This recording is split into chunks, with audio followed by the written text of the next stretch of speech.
ব্রহ্মা সৃষ্টি আরম্ভ করলেন। সর্বপ্রথম 4টি পুত্রের জন্ম দিয়ে, সনক, সনন্দন আর সনাতন আর সনত কুমার। তাদেরকে বললেন, যাও তোমরা সৃষ্টি করো। তারা বললেন, হে পিতামহ, আমাদের মধ্যে সেই সামর্থ্য নেই, কৃপা করুন। বলে, তাহলে তপস্যা করো। বলে, তপস্যা করে ব্রহ্মা বললেন, যাও বর চাও।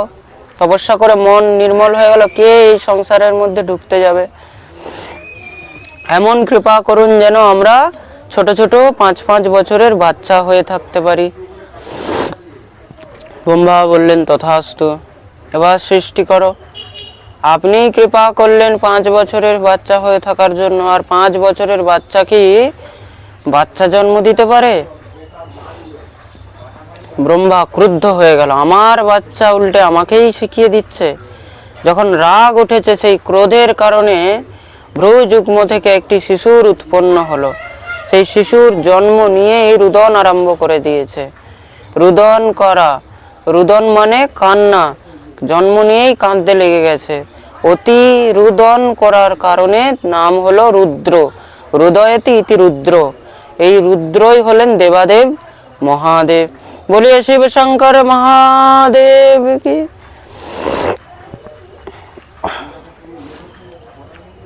মহাদেব শঙ্করকে বললে যে, যাও তুমি সৃষ্টি করো। বললেন, ভূত, প্রেত, পিশাচ, যোগিনী, ডাকিনী দেখে তো ব্রহ্মা ভয় পেয়ে গেছে। হি, কারো নাক নেই, কারো চোখ নেই, কারো কান নেই, কারো জিভ ঝুলছে, কারো দাঁত এত বড় বড়। ব্রহ্মা বললেন, এইসব কি করে শুরু করে দিয়েছো? বলে, আপনি বলেছেন সৃষ্টি করতে, এইসব সৃষ্টি করতে বলেছি? বলে, এইগুলোই তো আমার ভালো লাগে। বলে, তুমি এইগুলোকে নিয়ে থাকো, বন্ধ করো। মানুষের সৃষ্টি হয়নি, আগেই ভূত প্রেতের সৃষ্টি হয়ে গেছে।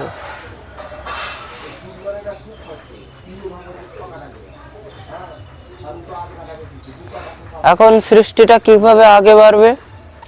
ব্রহ্মা সংকল্প করে নিজের মন থেকে 10টি পুত্রের জন্ম দিলেন। মরীচি, অত্রি, অঙ্গিরা, পুলস্ত, পুলহ, বশিষ্ঠ, অথর্বণ, দক্ষ, আর 10ম হলো নারদ। বলে, যাও এবার তোমরা সৃষ্টি করো হে পরমপিতা। একা পুরুষের দ্বারা সৃষ্টি সম্ভব নয়। তাহলে পুরুষের সঙ্গে যতক্ষণ না প্রকৃতির মিলন হবে, যতক্ষণ না স্ত্রী হবে না, ততক্ষণ পর্যন্ত সৃষ্টি সহজ হবে না। ব্রহ্মা তখন বিচার করলেন, তার মানে স্ত্রীকেও সৃষ্টি করতে হবে। তো ব্রহ্মা সেই দক্ষিণ ভাগ থেকে পুরুষ আর বাম ভাগ থেকে স্ত্রী উৎপন্ন হলো। পুরুষের নাম হলো মনু আর স্ত্রীর নাম হলো শতরূপা। তারা স্বামী স্ত্রী রূপে প্রকট হয়েছে। আর এই মনু শতরূপা থেকেই সমস্ত সব সৃষ্টি আরম্ভ হলো।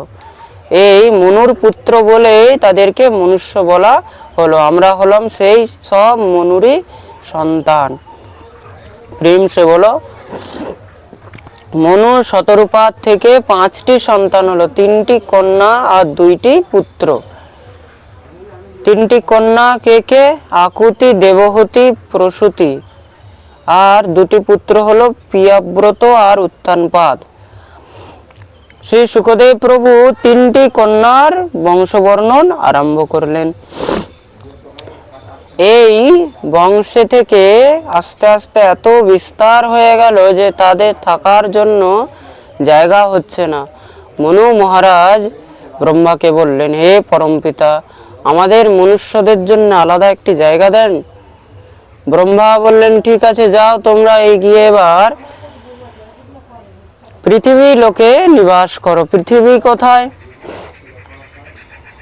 পৃথিবীকে তো হিরণ্যক্ষ নামক এক দৈত্য রসাতলের মধ্যে লুকিয়ে রেখেছে।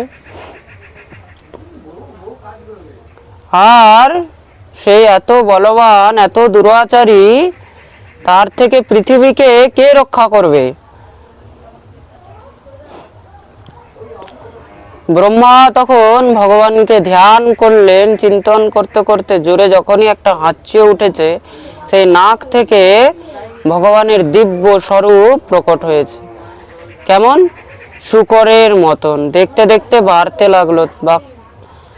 লাগলো বলে তার নাম হলো বরাহ। বলিয়ে বরাহ ভগবান কি। ভগবান বরাহ রূপ ধারণ করে সবাই দিব্য বরাহ ভগবানের স্তুতি করলেন। জিতম জিতম তে জিতয়জ্ঞ ভাবনা ত্রয়ম স্তনুষ্মা পরিধন্মত বহ এগ্রো মহালিলিল্লরধ্বরা তস্मै নমঃ কারায়ণ শূকরায়তে। বলিয়ে শূকর ভগবান কি। ভগবান বললেন, চিন্তা নেই, আমি আছি। ভগবান তৎক্ষণাৎ উপবিষ্ট হয়ে জলের মধ্যে গিয়ে নিজের পৃথিবীকে দাঁতের উপরে রেখে রক্ষা করলেন। হিরণ্যাক্ষ এদিকে ক্রুদ্ধ হয়ে পেছনে পেছনে তাড়া দিচ্ছে, ভগবানকে গালি দিচ্ছে। ভগবান কিচ্ছু বলেননি, পৃথিবীকে রাখলেন সুরক্ষিত আগে। এবার তার সঙ্গে যুদ্ধ আরম্ভ করেছে। ভগবান প্রথমেই তাকে গ্রাম সিংহ নামিত্র পাশে যখনই গ্রাম সিংহ বলেছে, সে তো আরো ক্ষেপে গেছে। আচ্ছা, গ্রাম সিংহ মানে কি? গ্রাম সিংহ মানে হলো কুকুর। কুকুর তো গ্রামেরই সিংহ হয়। কুকুর যদি গ্রামে যদি বাঘ সিংহ ঢুকে যায়, কুকুর তাকে দেখেও খ্যাক খ্যাক করা শুরু করে দেয়।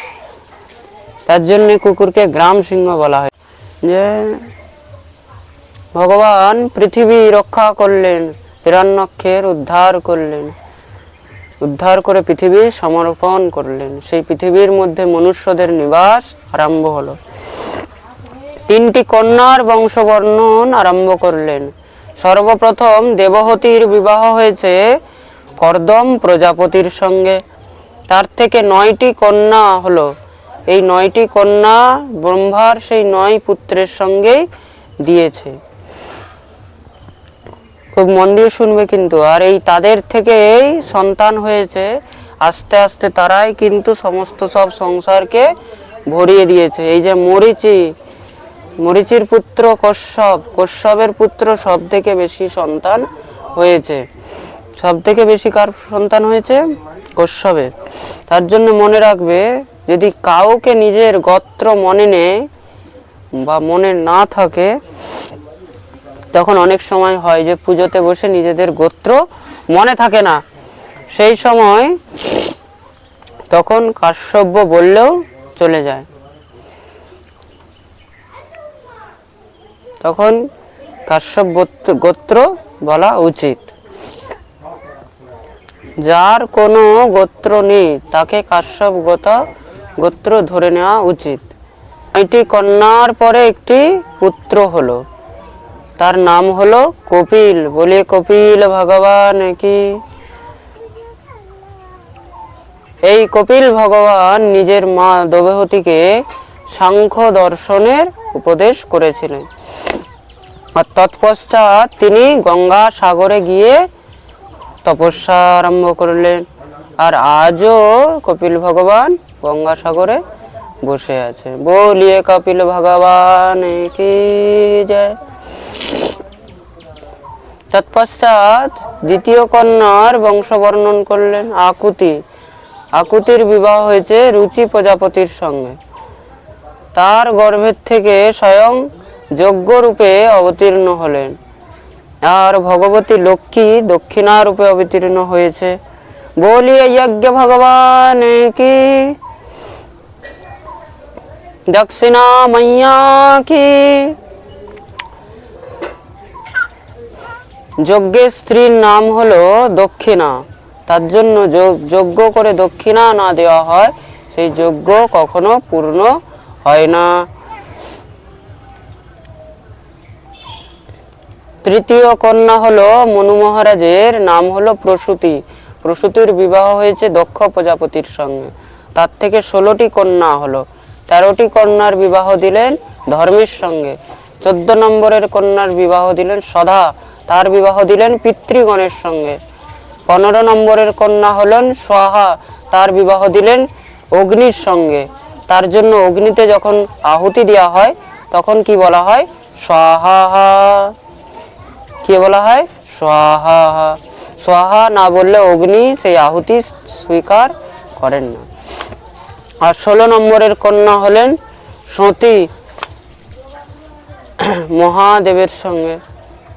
16 নম্বরের কন্যা হলেন সতী, সতীর বিবাহ দিলেন মহাদেবের সঙ্গে। মানে কি সতী মহাদেবকে ভালোবাসেন, কিন্তু পিতা দক্ষ শ্বশুর মশাইকে এক চোখেও দেখতে পারেন না।